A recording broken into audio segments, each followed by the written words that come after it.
Thank you very much indeed, Mr. Bratzer. Now, colleagues, we only have half an hour, and I already have on the list Senators Wallace, Lang, Banks, Carignan, Boisvenu, and Baker. Please govern yourselves accordingly, colleagues. Senator Wallace. Thank you, Madam Chair, and thank each of you for your presentations. I think you would be aware that Minister Nicholson, who has presented this bill, is concerned, as all of us are, with the drug situation that we find in our society. It's an attempt to try to improve the situation that exists today. And Mr. Morency, I was interested in your comments where you indicate your support for the bill, and in particular, your sense that this bill would in some way act as a deterrence by those that would otherwise get involved in the drug production, drug trafficking. And as you point out at this point, or in many cases, you find that those involved in the trade feel there are only minor consequences. So I would like you to comment a bit more, if you could, on the deterrence factor. Number two, the objective, as we've heard it from the Minister, would be to disrupt in some way, some significant way, the drug trade, the trafficking and production. And I'm wondering if you would have any comments on how this bill could impact or disrupt the criminal enterprise that seems to be so intricately involved in this problem. Si vous n'avez pas d'objection, je vais... If you don't mind, I'll answer in French. It is your choice, sir.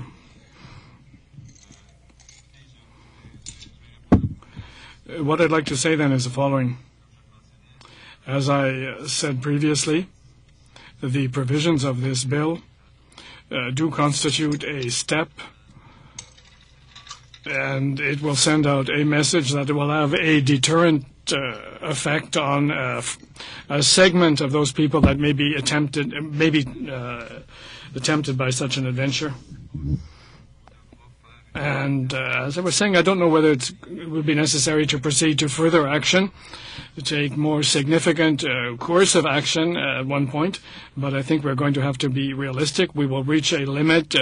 It will not be possible for us to increase coercion indefinitely. I think that it was pointed out that we are going to have to work on prevention as well.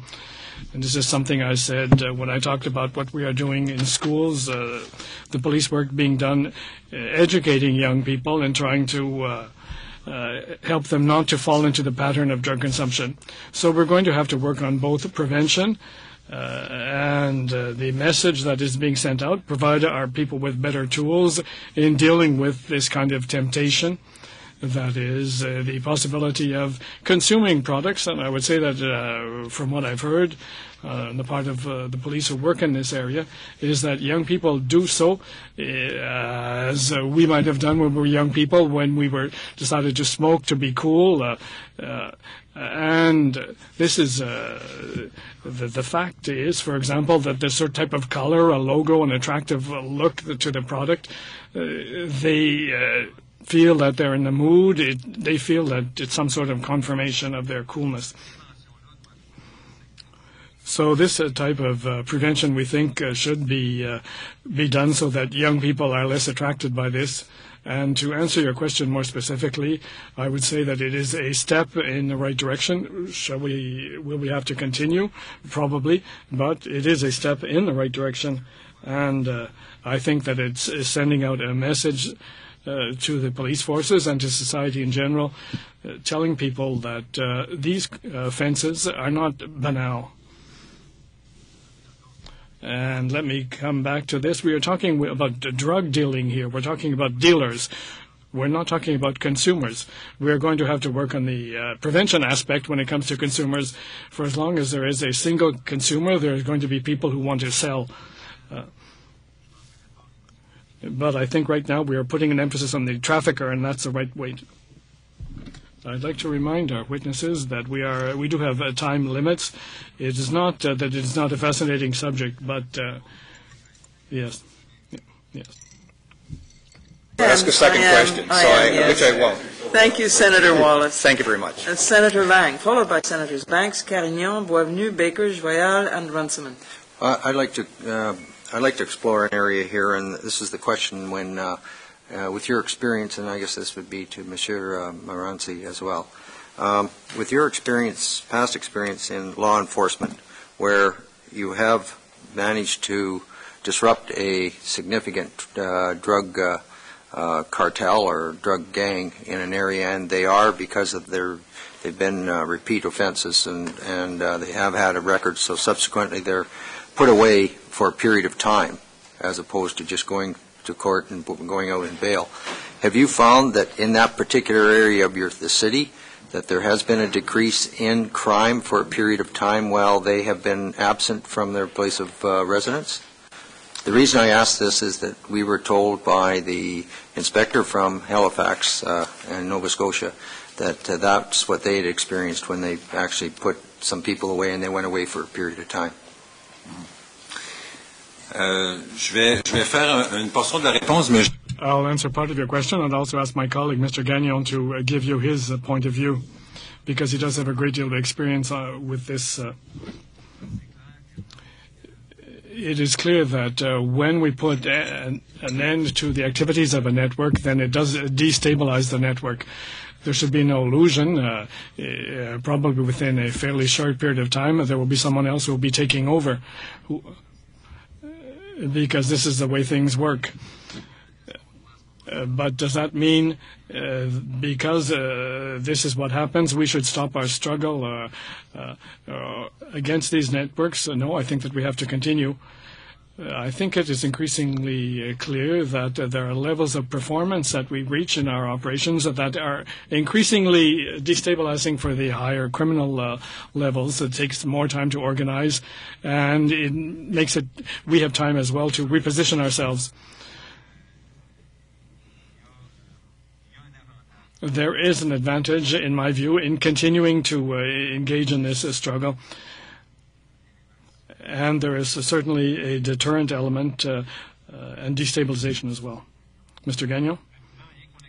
Very quickly, with respect to my involvement in anti-gang activity, I was in the Carcajou that was dealing with the criminal motorcycle gangs, and I think one of the elements that we should be noted that is if we do not intervene with these groups, what is that the drugs allows them to generate profits. These profits are absolutely huge.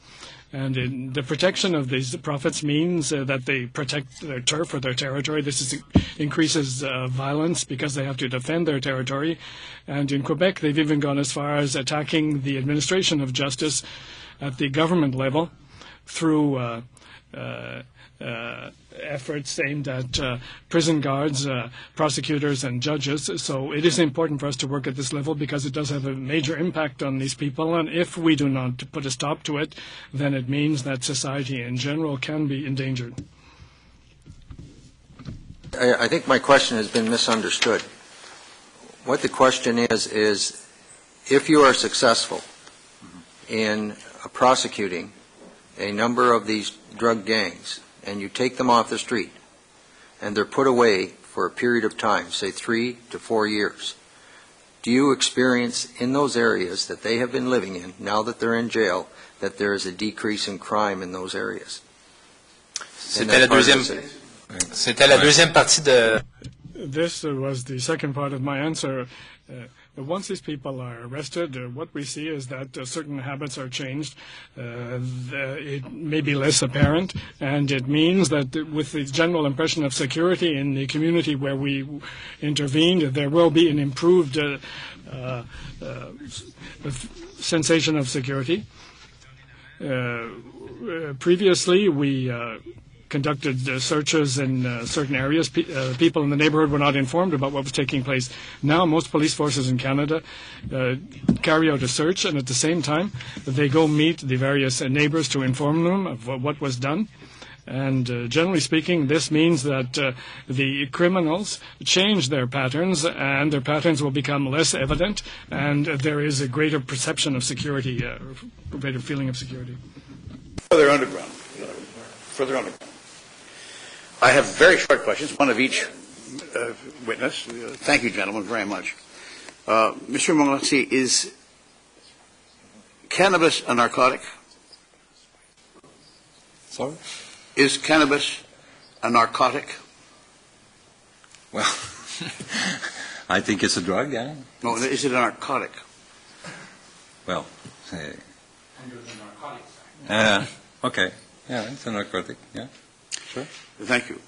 Mr. Gagnon, I had a root canal operation a few weeks ago, and the dentist gave me some Tylenol 3 to use. And I had some left over. And a colleague of mine in the Senate had a bad headache the other day. And I offered him, and he took a Tylenol 3 from me. Under this bill, if it were to become an act of Parliament, I would be susceptible of being arrested and charged as a drug trafficker. Would you arrest me and charge me as a drug trafficker? No. But what you No mens rea. but the question No mens rea. no the question is the fact of offering provides that I did.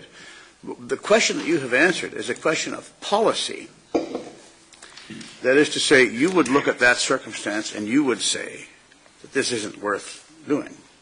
But what we in this place have to deal with is not policy.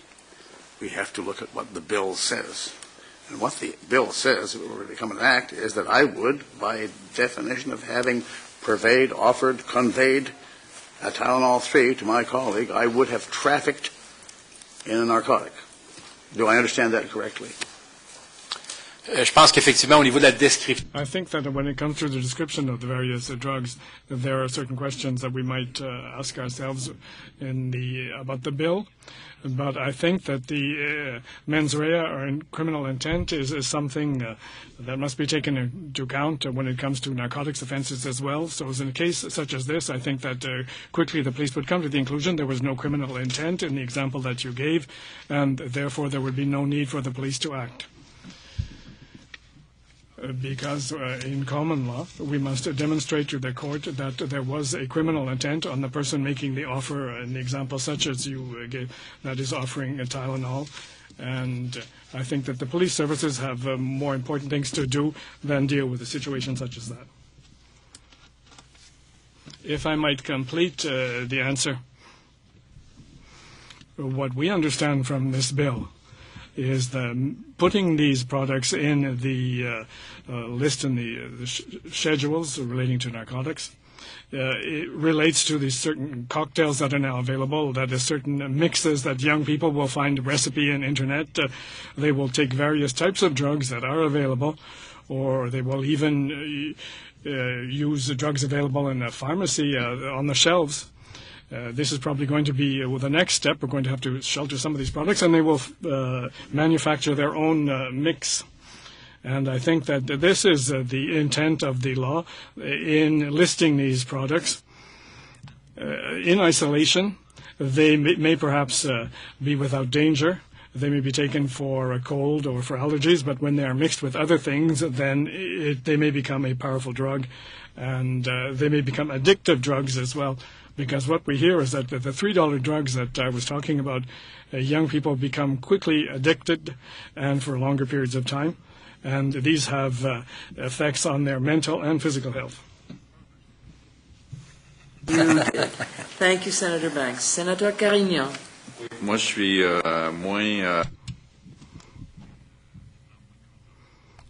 I would say that I consume less than Senator Banks, and not only number one, but I've found myself